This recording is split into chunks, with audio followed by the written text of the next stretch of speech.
We begin with a live look at our nation's capital this evening. There have been many ceremonies marking the siege at the Capitol, a moment of silence in the House of Representatives, and a speech from President Biden blaming former President Trump for the riots. Back here in the Bay Area, several groups gathered for peaceful protests, marking today's first anniversary of the Capitol riot.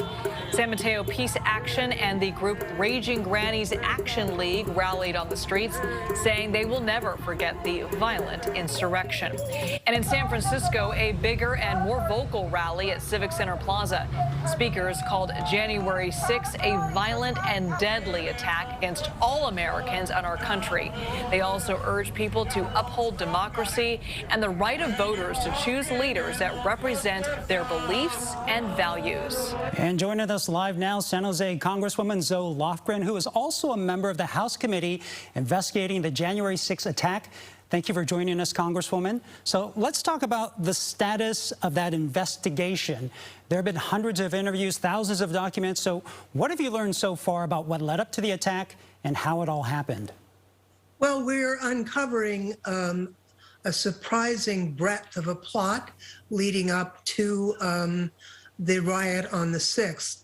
You know, what happened on the 6th was very damaging to our country, but it can't be seen in isolation. There was a purpose to this riot, and the purpose was to overthrow the results of the election. I mean, think about it. The plan was to take the person who had been elected by the American people and keep him from taking office and instead install the loser of the election. That's never happened before, and it's a serious threat to democracy that I fear is not over. So we've got a lot that we've done, but we're not finished. We hope to have a very large amount of documents from the National Archives very soon, and that will advance our analysis, we think, substantially. We hope to have hearings to outline our findings later this year.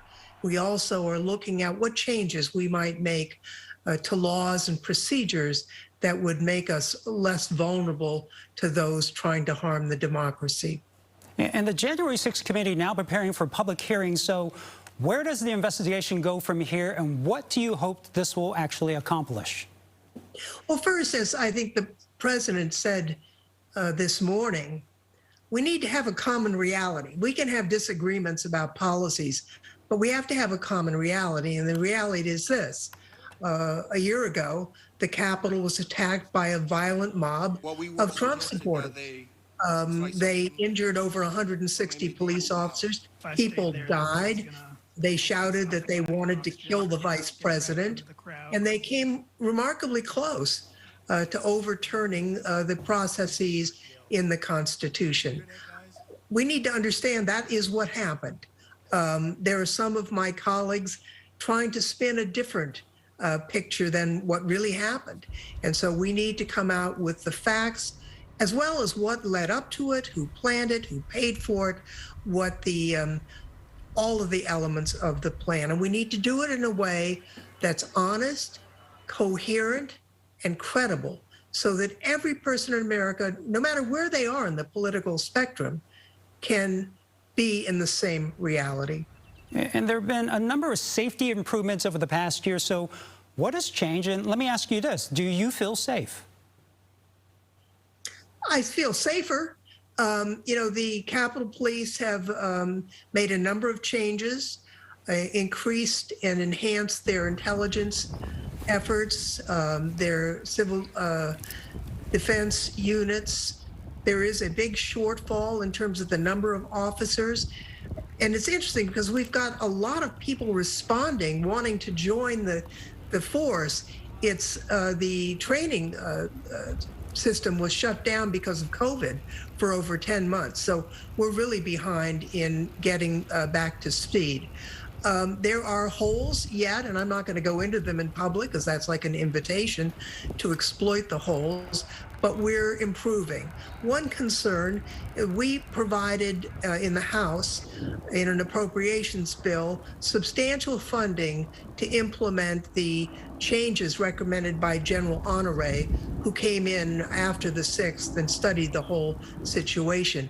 Republican senators refused to agree with that funding. So we've got a funding hole on some of the things that we know need to happen. Even with that, though, people are working diligently to improve things. I chair the House Administration Committee that has oversight, not control, over the police. We've had 5 hearings and several private meetings with the Inspector General, who has made a number of recommendations. Of those 105 or so recommendations, 90 are either done or underway, and the remaining are on the to-do list. So in the right direction, but not yet done. Yeah, still a lot of work to do. So thank you very much, Congresswoman Zoe Lofgren.